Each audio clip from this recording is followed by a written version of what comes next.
오늘 이 6절, 7절, 8절 이 말씀 속에는 사도 바울이 지금까지 살아온 인생, 또 그의 죽음, 그리고 죽음 이후의 삶, 이것에 대해서 압축해서 언급하고 있습니다. 먼저 6절에 보면 죽음에 대해 언급하고 있죠. 전제와 같이 내가 벌써 부어지고 나의 떠날 시각이 가까웠도다. 죽음을 언급하고 있습니다. 그런가 하면 7절에는 본인이 살아왔던 인생길을 돌아보면서 본인이 살아온 삶을 이야기하고 있습니다. 나는 선한 싸움을 싸우고 나의 달려갈 길을 마치고 믿음을 지켰으니. 그리고 마지막 8절에는 죽음 이후의 삶에 대해 언급하고 있습니다. 이제 후로는 나를 위하여 의의 면류관이 예비되었다. 이렇게 얘기하고 있죠. 그래서 오늘 이 말씀 속에는 사도 바울이 걸어왔던 삶, 그리고 그가 이제 곧 맞이하게 될 죽음, 그리고 죽음 이후의 인생에 대해서, 삶에 대해서 언급하고 있죠. 먼저 6절에 보면은 이렇게 표현하고 있죠. 전제. 6절 다시 한번 다 같이 한번 읽어볼까요? 6절입니다. 시작.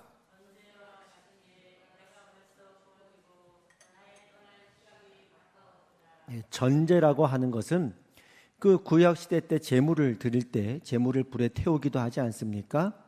근데 그 제사를 드리는 의식 가운데 맨 마지막 의식이 뭐냐면 술을 그 위에 붓는 거예요. 이게 전제가 됩니다. 그러니까 예배 제사 의식의 마지막 의식으로서 술을 붓듯이 이제 본인의 마지막 생애를 하나님 앞에 부어드린다. 이게 죽음입니다. 내 마지막 제물을 부어드린다. 마지막 제물이라는 것은 무슨 의미가 있죠? 지금까지도 그의 삶은 제물로 드려진 인생이었다. 사도 바울이 로마서 12장 1절에 바로 우리들에게 권면했던 말씀이 이거였습니다. 그러므로 형제들아, 내가 하나님의 모든 자비하심으로 너희를 권하노니 너희 몸을 하나님이 기뻐하시는 거룩한 산 제물로 드리라. 이는 너희가 드릴 영적 예배니라. 우리의 삶을 하나님께 살아있는 제물로 우리의 몸을 드리는 것이다. 근데 여기 이제 12장의 중요한 1절의 중요한 말씀이 그러므로거든요. 그러므로. 왜? 그 이유가 1장부터 11장까지 내용이니까요. 복음의 내용, 복음의 깊이, 하나님의 그 사랑의 부요함, 하나님의 그 사랑이 우리를 강건하신 그 하나님의 축복과 사랑 안에 메인바 되어져서 내 인생을 기꺼이 즐겁게 자원하는 마음으로 나는 하나님의 노예가 되었고 예수님의 종이 되었고 내 인생을 제물로 드리는 삶이었고 이제 마지막 순간에 나는 전제로서 내 마지막 생애를 부어 드린다 라고 말씀하시는 그 믿음의 비밀을 오늘 우리에게 말하고 있죠. 사랑이 있는 거예요. 그 어떤 목사님이 그 데이트할 때 이런 얘기를 했어요. 그 사모님하고 데이트할 때 서울에서 진주까지인가? 하여튼 차로 뭐 편도만 5시간이었나 뭐 모르겠어요. 그걸 왔다 갔다 했대요. 그 데이트할 때 그 자매를 만나려고 지금 사모님을 만나려고 편도로 진주까지인가 어디까지인가 왔다 갔다 했다는 거예요. 차를 타고. 근데 여러분 보세요. 만약에 누가 시켜가지고 억지로 야 너 진주까지 차 타고 갔다 와. 그 얼마나 기분이 나쁘겠습니까? 내가 왜 날만 나만 시키냐 뭐 내가 제일 뭐 그러면서 막 왔다 갔다 입이 이렇게 나올 거 아니에요.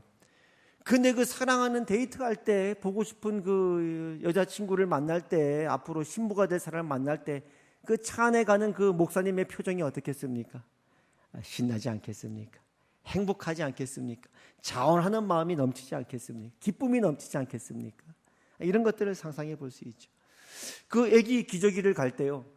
만약에 애기 기저귀를 일당을 돈 주고 하라. 그러면 그거 하긴 하겠지만 좀 그럴 거예요. 그죠? 야, 참 내가 돈 벌려고 내가 진짜 애기 똥을 다 치우고 그냥 이런 기저귀를 다 간다. 막 설사도 하고 하는데. 근데 만약 그 아기가 내 아기라고 생각해 보세요. 기쁠 겁니다. 즐거울 겁니다. 똥이 이쁘다 그럴 겁니다. 세상에 똥이 이쁜 게 어디 있습니까? 내 자식 똥은 이쁜 겁니다. 그렇죠? 거기 사랑과 기쁨이 있는 거예요. 이와 같이 사도 바울이 고백하는 이 고백 속에는 이제 내는 내 삶을, 내 인생은 거룩한 산 제물로 하나님께 드렸고 이제 이 마지막 순간에 나는 전제로 내 인생을 드린다라고 할 때 거기는 어떤 내가 억지로 할 수 없이 하는 그런 인생이 아니라 그 안에는 기쁨과 감사와 충만한 자원하는 마음이 가득했을 것이라고 우리는 생각해 볼 수가 있습니다. 이와 같이 사도 바울은 죽음을 뭐라고 생각했느냐? 이제 나는 죽는구나. 알 수 없는 길로 가는구나. 이게 아니라 나는 이제 나의 마지막 생애를 부어드리는 마지막 제사로 하나님께 올려드립니다. 그의 죽음이죠. 그 다음 이제 7절에는 본인이 살아왔던 인생이죠. 지금까지 달려왔던 인생을 이렇게 표현합니다. 7절 다 같이 한번 읽어보겠습니다. 7절 시작.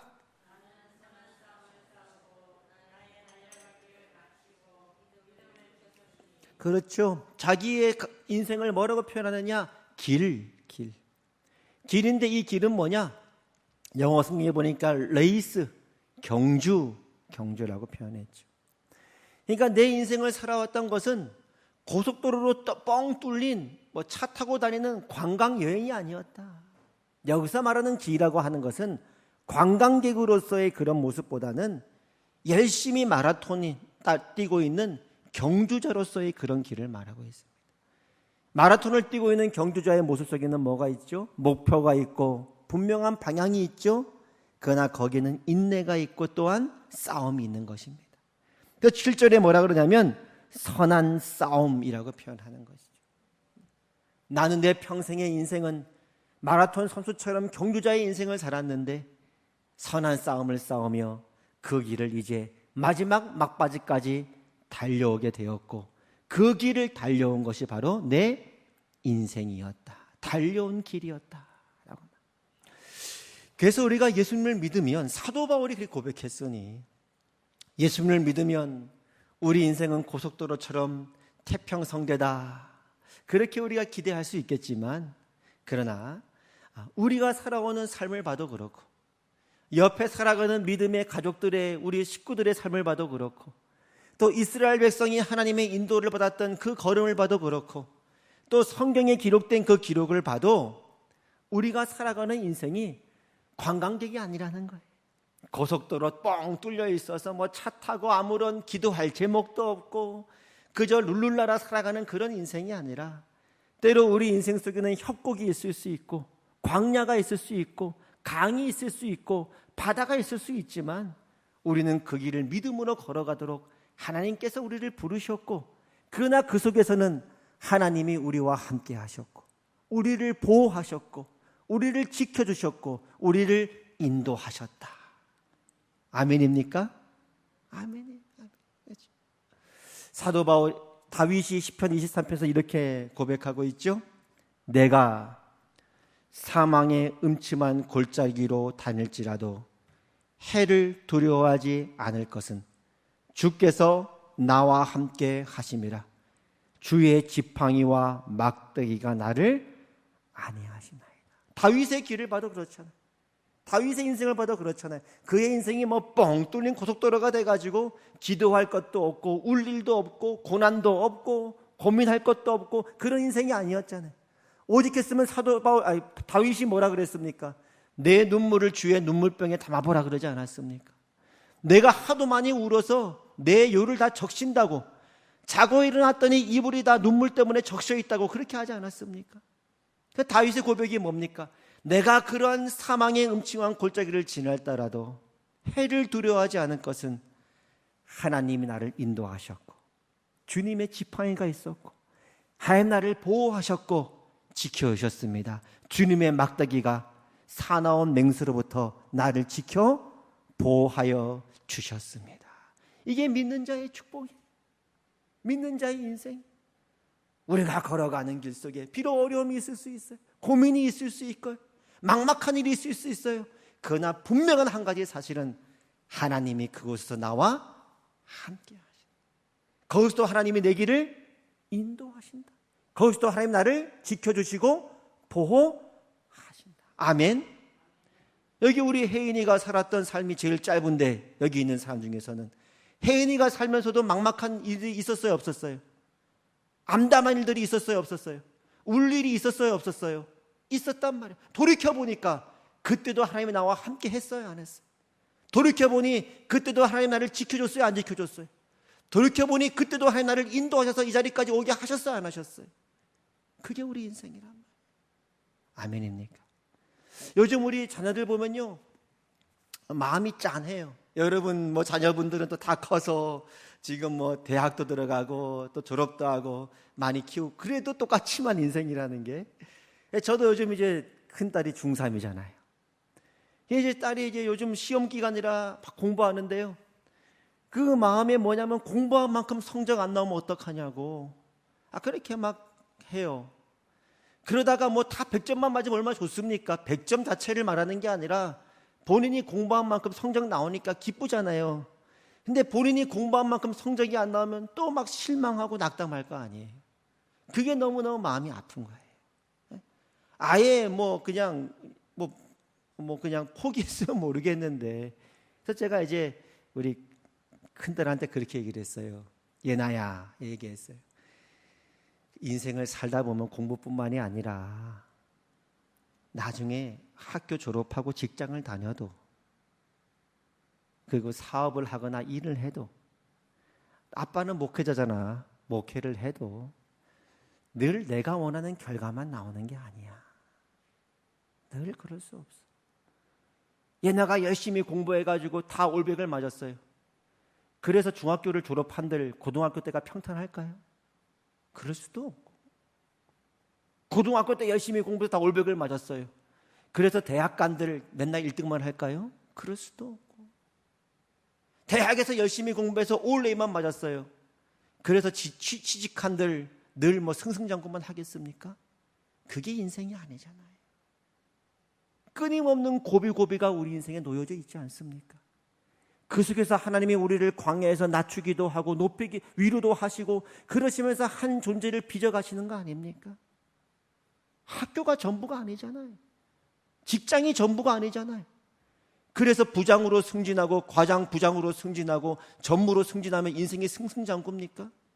언젠간 우리 인생에 또 때로는 밑바닥을 지날 때가 있는 게 인생 아닙니까? 제가 그렇게 얘기했어요. 야, 예나야, 학교에서 지금 너가 그렇게 열심히 하고 때로는 성적이 원하는 성적이 안 나오면 아파하는데, 인생이 그래. 인생이 그래. 우리가 나가서 취직하다 보면 직장에서도 어려움 당할 수 있고, 일하다 보면 사업 가운데 어려움을 당할 수도 있고, 아빠도 목회자지만 늘 원하는 기대가 나오는 건 아니야. 그러나 분명한 사실은 하나님이 언제나 우리를 붙들고 있어. 그리고 모든 것이 합력하여 반드시 선을 이루게 돼 있어. 그 하나님을 가르쳐줘. 제가 우리 딸한테 가르쳐줄 수 있는 인생 수업이 뭡니까? 살아보니까, 야, 너 이렇게 기도하면 좋은 대학 간다. 너 이렇게 가면은 너 성공할 수 있다. 그걸 가르쳐주는 게 아니에요. 우리가 살아가는 현실을 얘기해 주는 것이고, 그 속에서도 하나님이 일하고 계시는 하나님의 일하심을 말씀하고 있는 것이고, 그 하나님을 향한 믿음과 감사를 가르쳐줘야 되는 게 아닌가. 그게 인생 수업 아니겠습니까? 우리 인생을 보면 사도 바울의 고백처럼 우리는 뭐 오색 찬란한 고속버스를 타고 가는 그런 인생 여행길이 아니라 마라톤 선수처럼 인내하며 달려가야 될 경주가 있는 믿음의 싸움이요, 믿음의 길하는 것입니다. 중요한 사실은 그 속에도 하나님은 우리와 함께하고 있고, 거기서도 우리를 지키고 있고 우리를 보호하고 있고 우리 인생을 인도하신 줄로 믿으시기를 바랍니다. 다윗의 인생이었어요. 바울의 인생 고백이. 마지막 세 번째 8절입니다. 이제 죽음 이후의 삶이죠. 다 같이 읽습니다. 시작.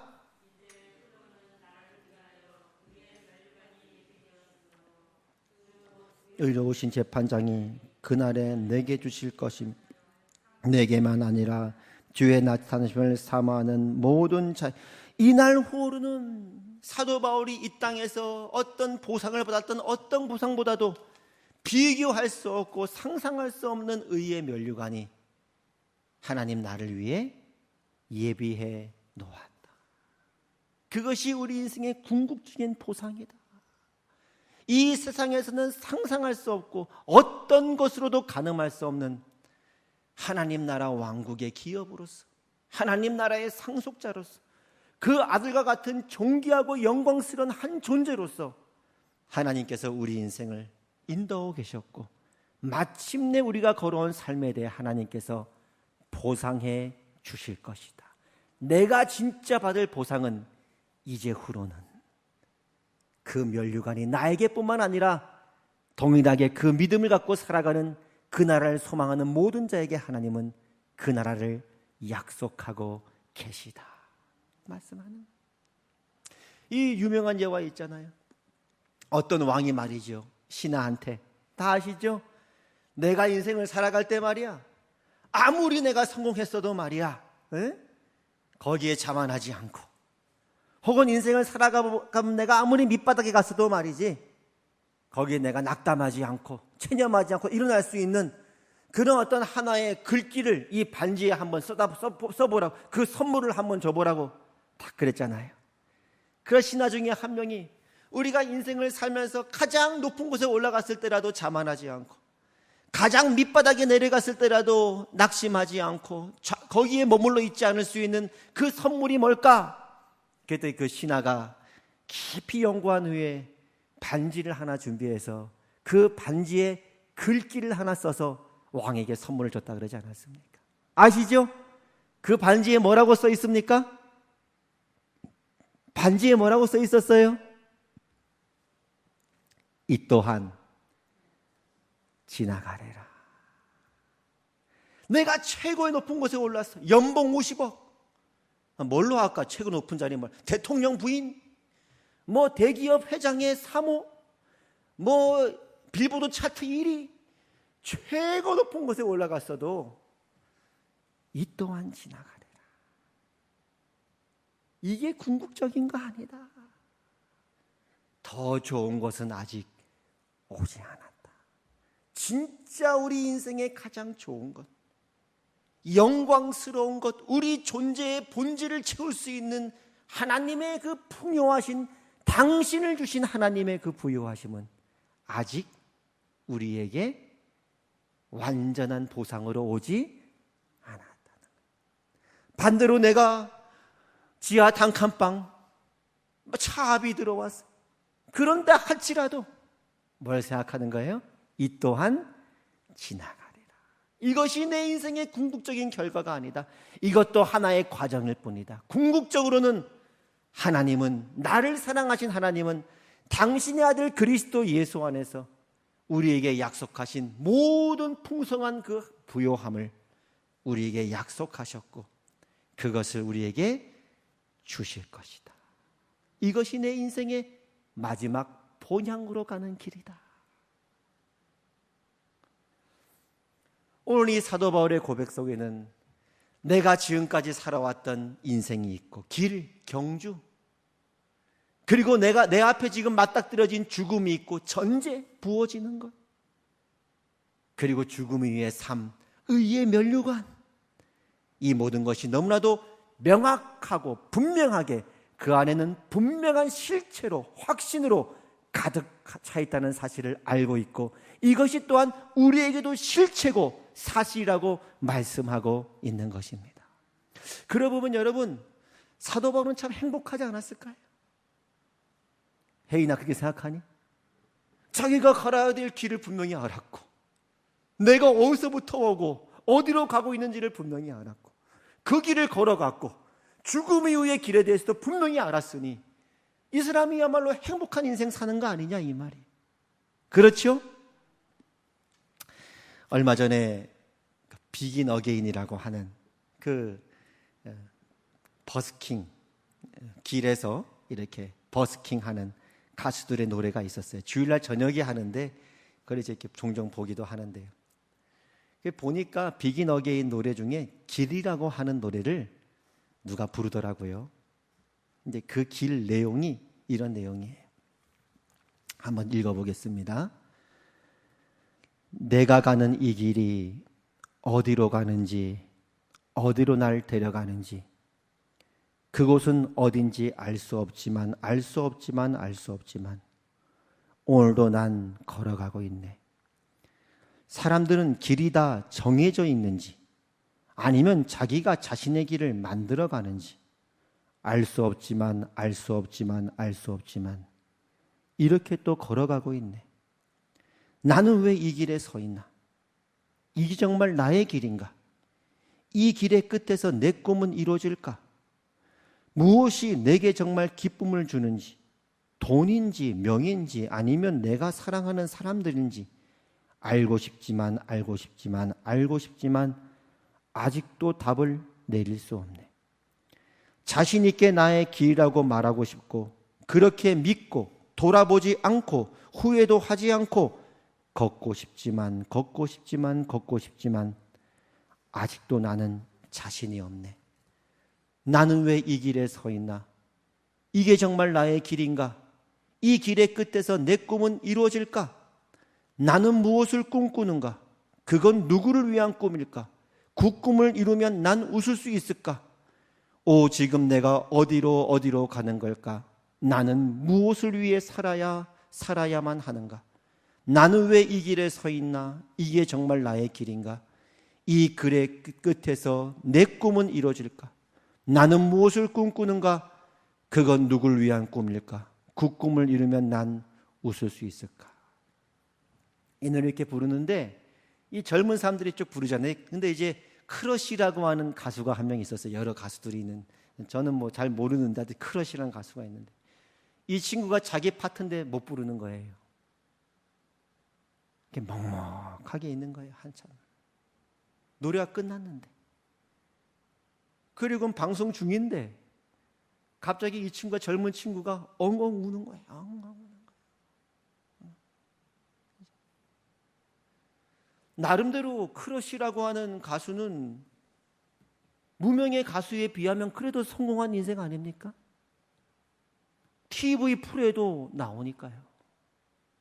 비긴 어게인이라는 프로에 뽑힐 정도로 나오는 사람이니 그래도 다른 여타 가수보다는 그래도 나름대로 1% 안에 들 수 있는 성공한 가수라고도 할 수 있겠죠. 근데 그 가수가 그러는 거예요. 나는 무엇을 위해 살아야만 하는가? 나는 왜 이 길에 서 있나? 이게 정말 나의 길인가?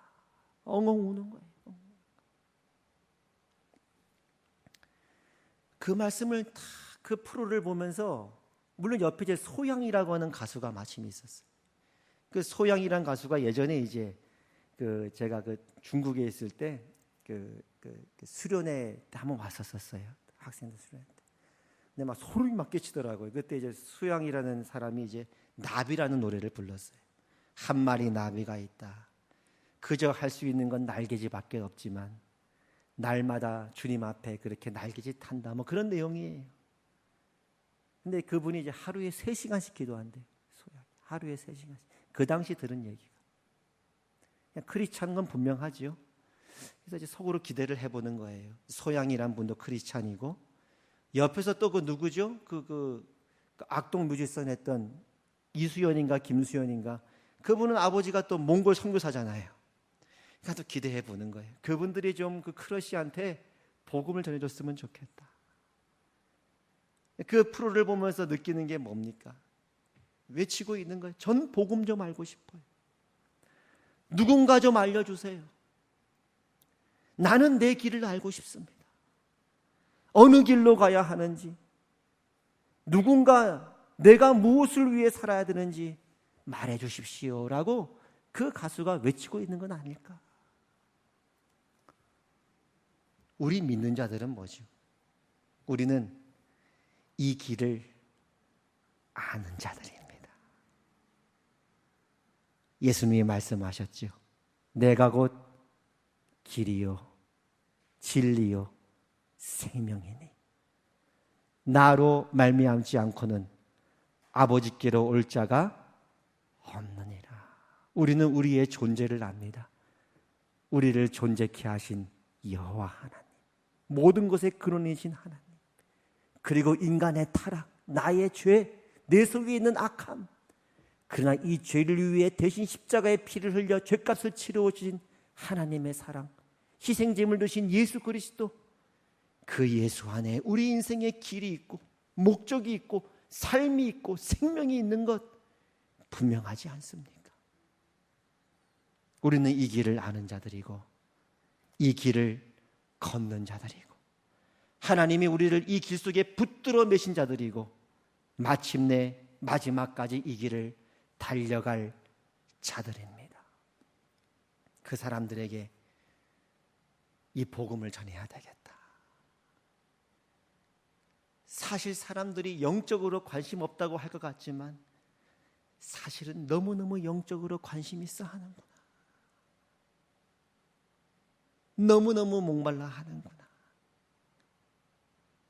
오늘 바울은 죽음을 앞둔 사람이라고 보기에는 이렇게 큰 확신과 기쁨과 소망 가운데 그의 마지막 편지를 우리에게 남기고 있는 것입니다. 6절, 전제와 같이 내가 벌써 부어지고 나의 떠날 시각이 가까웠도다. 나는 선한 싸움을 싸우고 나의 달려갈 길을 마치고 믿음을 지켰으니 이제후로는 나를 위하여 의의 면류관이 예비되었으므로 주 곧 의로우신 재판장이 그날에 내게 주실 것이며 내게만 아니라 주의 나타나심을 사모하는 모든 자에게 도니라. 아멘. 기도하겠습니다.